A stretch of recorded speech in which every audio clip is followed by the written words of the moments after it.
ওই নিহত শ্রমিকদের পরিবারকে সান্ত্বনা দিতে গেছে, কেন শ্রমিক মারা হয়েছে সেটার প্রতিবাদ করেছে। মানে এই যে শত শত শ্রমিক সংগঠন পাহাড়ি রঙের সাজসজ্জা করে শোডাউন র্যালি বাদ্যযন্ত্রের ধ্বনি, এটা লাভ কি? দুঃখজনক হলে যে সত্য, মূল জায়গায় আপনাদেরকে আঘাত করতে হবে। বিদেশি ফান্ডিং এর জন্য, এনজিওর ফান্ডিং এর জন্য অনেক মান সর্বস্ব কিংবা শ্রমিক প্রকৃত অর্থে কোনো কার্যক্রমে জড়িত না, সংগঠন নামে দোকান খুলে তারাও র্যালি সমাবেশ টুকটাক করছে, এবং শ্রমিকদের মাথা বেঁচে খাচ্ছে। সত্যিকার অর্থে কারণ এই যে রানা প্লাজার কথা বলা হলো, এই রানা প্লাজা ধসের পরে বিদেশিদের সহযোগিতা এসেছে। আমি আহ্বান জানাবো প্রধানমন্ত্রীর দপ্তর এই ত্রাণ কার্যক্রম এবং এই সহযোগিতা সমন্বয়ের দায়িত্ব ছিল, বুকে হাত দিয়ে যারা দায়িত্ব ছিলেন তারা জনগণের সামনে পুরো তথ্য এবং প্রতিবেদন উপস্থাপন করুন যে রানা প্লাজায় বিদেশ থেকে 500 কোটি টাকা এসেছিল রানা প্লাজার শ্রমিকদের জন্য, আর কয় টাকা শ্রমিকদের পেছনে ব্যয় করা হয়েছে। রানা প্লাজার শ্রমিকদের গত 2 বছর ধরে আমরা অফিসে ঢুকে ঈদের সময় ঈদ উপহার দিয়েছি, কিছু সহযোগিতা করেছিলাম, সেটা দেখে আবার কাশ্মীরের শ্রমিকরা আমাদের সাথে যোগাযোগ করলো। তো এই যে আলোচিত দুটো ঘটনা, প্রকৃত হচ্ছে এই দুটো ঘটনার কারণেই আমাদের গার্মেন্টস সেক্টরে একটা বড় ধরনের পরিবর্তন, কর্ম পরিবেশের শ্রমিকদের স্বার্থ সুরক্ষার ক্ষেত্রে মালিক পক্ষ কিন্তু নজর দিয়েছে। কিন্তু এই দুইটা প্রতিষ্ঠানের এখনো বন্ধুত্ব বারণকারী আহত শ্রমিকরা, অনেকের পা নাই, হাঁটতে পারে না, অনেকের বুকের এখানে সেলাই, হাত নাই, সুস্থভাবে চলাফেরা করতে পারে না। এখনো অন্তত 500 শ্রমিক এখনো তারা কোনো পুনর্বাসন, ওই ফোনকে আর্থিক সহযোগিতা তারা পায় নাই। তো তাহলে এই যে ঘোরার জন্য ঢোল বাজানো যে শ্রমিক সংগঠনগুলোর কাজ কি? কারণ তো আমি জানি আমার কাছে অনেকে গিয়েছেন, অনেকের মুখ সংগঠন করে বলেছেন এই শ্রমিকদেরকে রাস্তায় নামাইয়া ওই শ্রম ভবনের দিন দরবারে বসে যে এই শ্রমিকদের কিছু করতে হবে, তলে তলে 1050-এর টাকা দিলে, লাখখানের টাকা দিলে অনেকেই চলে যাচ্ছেন, শ্রমিকদের মাথা বেছে। শ্রমিক নেতা এক শহরে 2-3টা বাড়ি, শ্রমিক নেতা চলে পাজেরু ল্যান্ড ক্রুজার দিয়ে। আচ্ছা, সহজ ব্যাকরণ আপনারা কি বুঝেন না? শাহজাহান খানের মতো মানুষ যদি শ্রমিকদের নেতা হয়, তার বাথরুম থেকে পাকঘর পর্যন্ত সব এসি করা, সে অন্তত 1000 কোটি টাকার মালিক। সে আপনার রিক্সা চালক, বাসের হেল্পার, বাসের ড্রাইভার, ট্রলার চালায়, ট্রেন চালায়, ওই শ্রমিকদের দুঃখ কষ্টটা বুঝবে কি? ওয়ালটন বিজ্ঞাপন দিচ্ছে এসি কিনে 10 লাখ টাকা জিতুন, মিলিয়নিয়ার হন। বাস্তব কথা ভাই, অনেকের বাসায় এইখানে দাঁড়িয়ে আছেন, যাদের বাসায় যেখানে ঘুমায় সেখানে ভালো একটা ফ্যানও নাই, তারা এসির গল্প শুনে লাভ আছে? তাপমাত্রা 43, অনেকে মোবাইলে দেখে 42 ডিগ্রি হাই, বাসায় বৈশা বৈশা টেনশনে আছে, এত তাপমাত্রা।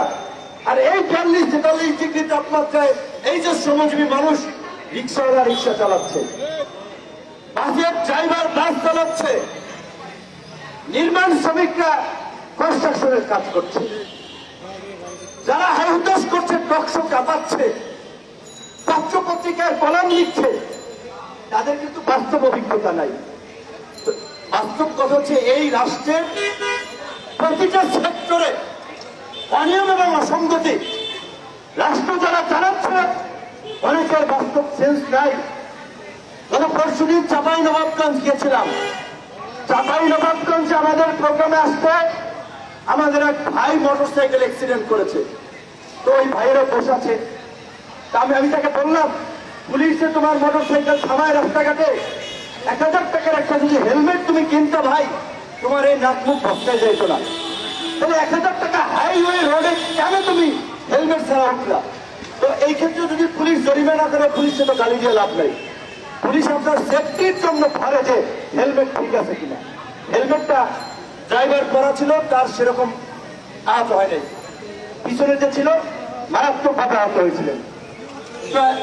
চাঁপাইনবাবগঞ্জ থেকে রাজশাহী মেডিকেলে যে গেলাম, মেডিকেল মনে হয় তার যে বস্তিতে আসছি, মানে এত ময়লা আবর্জনা দুর্গন্ধ, এবং ওই আমাদের সহযোদ্ধা বেড পায় নাই। এই গরমের মধ্যে বারান্দায় তার নাক মুখের অনেক জায়গায় ফেটে গেছে, থেতলে গেছে, রক্ত বেরোচ্ছে।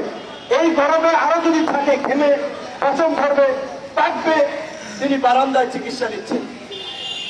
পরে দেখলাম যে তার চেয়ে আরো ক্রিটিক্যাল জটিল রোগীও বারান্দায় বসে চিকিৎসা নিচ্ছে। ঢাকা মেডিকেলে তো এইখানে যারা আছেন সবাই গিয়েছেন নিশ্চয়ই।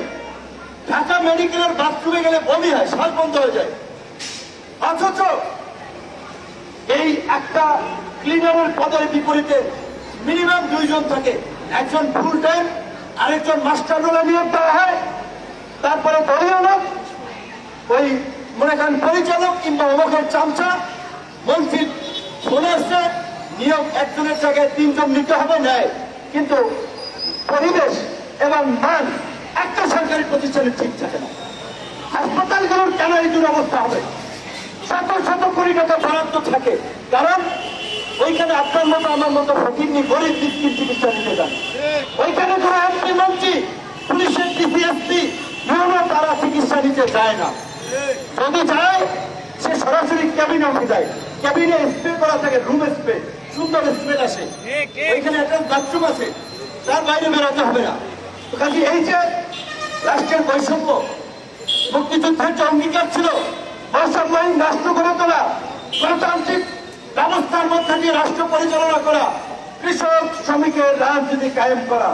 শ্রমিকের রাজনীতি তো কায়েম করবে দূরের কথা, ওই যে এখানে দাঁড়িয়েছে বলছে তার ছেলের চিকিৎসা জন্য 3 লাখ টাকা প্রয়োজন। কর্মীগুলো হাসপাতালে ভর্তি করেছিল, ফেলাই দিতে। সহজ কথা বললাম, ভালোবাসা মানে ভালোভাবে শুদ্ধ ভাষায় না, তো রিলিজ দিতে, ছাড়পত্র দিতে, ডাইরেক্ট খাটাই দিতে। গরিব মানুষ, সে বাসের ড্রাইভার, টাকা দিতে পারতেছি না, তারপর চিকিৎসা দরকার। মানুষ, এই রাষ্ট্রের কোন দায় আছে? এই কৃষক শ্রমিক হাজার হাজার লক্ষ লক্ষ কোটি টাকা রাষ্ট্রকে দিচ্ছে। এই যে আপনারা বলছেন ওসি সাহেব, ইউনো সাহেব, প্রধানমন্ত্রীর কার্যালয় থেকে শুরু করে এমপি সাহেব, মন্ত্রী সাহেব, সব সাহেবের বেতন হয় জনগণের ভ্যাট ট্যাক্সের পয়সায়। এমনকি প্রধানমন্ত্রী যে মাঝে মাঝে গণভবনকে গণভবন বানাইয়া আওয়ামী লীগের উপজেলার সভাপতি, ইউনিয়নের চেয়ারম্যান, এমপি, নেতা দাওয়াত দিয়ে মাঝে মাঝে খাওয়ায়, ওইটা জনগণের বাজেট থেকে খাওয়ায়। প্রধানমন্ত্রীর গণভবন আছে, কোরমা পোলাও রান্না করা হয়, ওইটা আওয়ামী লীগের কোন নেতার টাকায় না, ওইটা শেখ হাসিনার টাকায় না, বঙ্গবন্ধুর নিজের সম্পত্তির টাকায় রান্না হয় না। জনগণ যে রাষ্ট্র পরিচালনায় ভ্যাট ট্যাক্স দেয়, সেই ভ্যাট ট্যাক্সের টাকায় রান্না হয়। আমাদের নতুন রাষ্ট্রপতি, মানে নতুন পুরাতন হয়ে গেছে, আপনার চুপ্পু সাহেব কিছু আগে নিয়োগ পেয়েছেন। নিয়োগ পাওয়ার আগে তিনি দুদকে চাকরি করেছেন, দুদকের পরিচালক ছিলেন, ইসলামী ব্যাংকের এই জয়বন্ধ করার জন্য তিনি মিশনে ছিলেন। যাই হোক, সেই কথা নাই বলি, কিন্তু রাষ্ট্রপতি সাহেব কিছুদিন আগে সিঙ্গাপুরে চিকিৎসা করিয়েছেন। একটা দেশের রাষ্ট্রপতি যদি সিঙ্গাপুরে চিকিৎসা নেয়, প্রধানমন্ত্রী যদি লন্ডনে চিকিৎসা নেয়, সেই দেশের জনগণ কোথায় চিকিৎসা নেবে? মাহাতির মোহাম্মদ একবার মালয়েশিয়াতে হার্ট অ্যাটাক করেছিলেন। তার চিকিৎসার জন্য তার পরিষদের মন্ত্রীরা বলেছিল সিঙ্গাপুরে নেওয়ার জন্য। তিনি বলেছিলেন সিঙ্গাপুরে যে চিকিৎসা হয় সেই চিকিৎসা আমি মালয়েশিয়াতে নিশ্চিত করতে চাই। সিঙ্গাপুর পারলে আমরা কেন পারবো না? পরে মাহাতির মোহাম্মদ মালয়েশিয়াতে সেই চিকিৎসা নিশ্চিত করেছিলেন। আর আমাদের রাষ্ট্রপতি, প্রধানমন্ত্রীরা চোখের চিকিৎসা, বুকের চিকিৎসা করার জন্য লন্ডন, সিঙ্গাপুর যান। তাদের লজ্জা করে না? রাষ্ট্রের সব ব্যক্তিরা তা তো দেখিয়ে দিচ্ছেন এই রাষ্ট্রের চিকিৎসা ব্যবস্থা কার্যকর। ফকিরনির জন্য, গরিবের জন্য, আমার মতো, আপনার মতো কৃষক শ্রমিক রাস্তায় চিল্লায় তাদের জন্য এই রাষ্ট্রের চিকিৎসা। মন্ত্রী এমপিদের জন্য রাষ্ট্রের চিকিৎসা না, শুধু প্রধানমন্ত্রী রাষ্ট্রপতি না, বিরোধী দলীয় নেতা মির্জা ফখরুল সাহেব সিঙ্গাপুরে চিকিৎসা দিয়েছেন। এমপি মন্ত্রীরা হলেও যাচ্ছেন, আমরা কই যাব? আমরা তো এমপি মন্ত্রী ছিলাম না যে মালপানি কামাইছি 2 নম্বরে কইরা। আমাদের তো দেশে চিকিৎসা নিতে হবে। কাজী আমি আপনাকে বলতে চাচ্ছি, এইটা শামসুর রহমানের কবিতার মধ্যে উত্তর উটের পিঠে চলছে স্বদেশ, দেশে চলছে উল্টো দিক। এই উল্টো দিক থেকে ঘুরিয়ে মানুষের রাষ্ট্র পরিচালনা করার জন্য শ্রমিক, কৃষক, সাধারণ মানুষকে রাজনীতিতে এগিয়ে আসতে হবে। একদিকে দেখেন আমাদের আমলারা কিশোরগঞ্জ থেকে নির্বাচন করেছেন আব্দুল কাহার আখন্দ সাহেব, বঙ্গবন্ধু হত্যা মামলার আয়ু ছিলেন। ওই আয়ু থেকে তিনি একেবারে ডিআইজি পর্যন্ত হয়েছেন। চাকরি অবস্থাতে আওয়ামী লীগ প্রমোশন দিয়েছে, অবসরের পরেও তাকে আবার মনোনয়ন দিয়েছে ওইখান থেকে। তো চাকরিতে থাকতো, খাইছে, মালমানি কামাইছে, অবসরে গিয়ে আবার কামাইছে। তো যে খাইতে যে খাচ্ছে চতুর্দিক থেকে, আর যে পায় না সে না খেয়ে মরছে। এই রাষ্ট্র গুটি কয়েক সুবিধাভোগী দুর্বৃত্তের হাতে জিম্মি, এখন তারাই রাষ্ট্র পরিচালনা করছে। যতক্ষণ না পর্যন্ত এই রাষ্ট্রে একটা নতুন বিপ্লব, একটা নতুন রেনেসা না হয় ইউরোপের মতো, ততক্ষণ পর্যন্ত এই রাষ্ট্রের কার্যত পরিবর্তন হবে না। রাজনৈতিক নেতৃত্ব ব্যর্থ হয়েছে, তাদের আন্দোলন ব্যর্থ হয়েছে। পরিষ্কার বলতে হয়, জনগণ জান দেওয়ার জন্য রাস্তায় এসেছিল, কিন্তু রাজনৈতিক নেতৃবৃন্দ সেটাকে কার্যকর রূপ দিতে পারেন নাই। কাজী এই জন্য বলছি, পুরানো অ্যানালগ পলিটিশিয়ান দিয়া এই party corrupted old generation leadership দিয়ে এই দেশের নতুন পরিবর্তন হবে না। নতুন পরিবর্তনের জন্য নতুন শক্তির জাগরণ ঘটাতে হবে। সেই জাগরণ হবে কৃষক শ্রমিকের নেতৃত্বে। সর্বশেষ একটা কথা এবং ঘটনা বলে শেষ করব।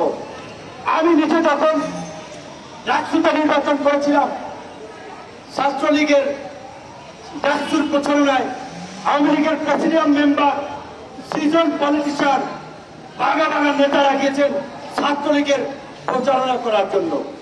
সারা ঢাকা শহরের ছাত্রলীগের নেতারা ক্যাম্পাসে সরকল করে রেখেছে ছাত্রলীগের জয় জয়কার। আমরা 10-15 জন 8-10 জন ছেলেকে নিয়ে এখানে যাইতাম, ছেলেদের হাতে লিফলেট দিতাম।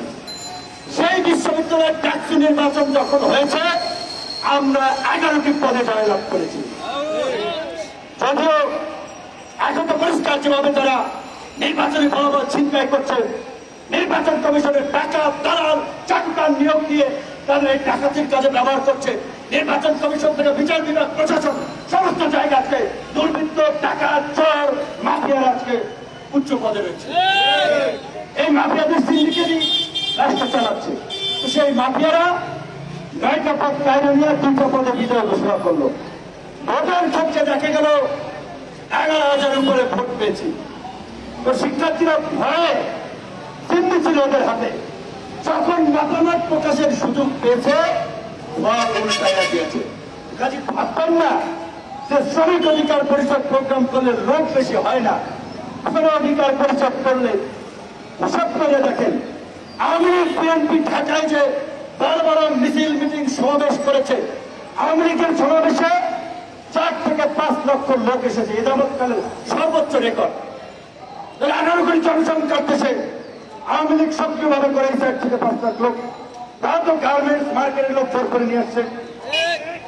বিএনপি সহ বিরোধী দলের সমাবেশে 8 থেকে 10 লাখ লোক, সব মিলাই এত 20 লাখ লোক সক্রিয়ভাবে মাঠে ময়দানে রাজনীতি যুক্ত হচ্ছে না।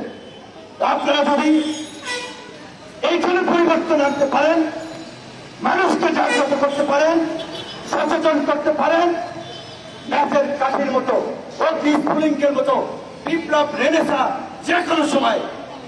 শেখ হাসিনা গতকালকে বলেছে, অতিমান, অতিদান কি করে এখনো আমার মাথায় আসে না। আপনার মাথায় কাজ করবেন, এটা ন্যাচারাল। আপনার বয়স এখন 80 কোথায়? গ্রামগঞ্জে আমাদের পুকুর খেলারা এই বয়সে সোজা হয়ে হাঁটতে পারে না। আপনি যে সোজা হয়ে হাঁটতেছেন, আল্লাহ রহমত। আর কত জনগণের অত্যাচার, নির্যাতন জনগণ জানাবেন।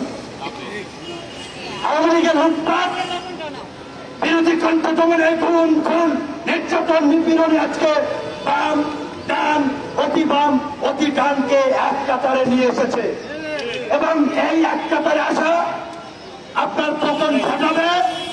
চলে আসবো আপনি দেখতে পাবেন ইনশাআল্লাহ। শ্রমিক ভাইরা ভালো থাকবেন, সুস্থ থাকবেন। আল্লাহ হাফেজ।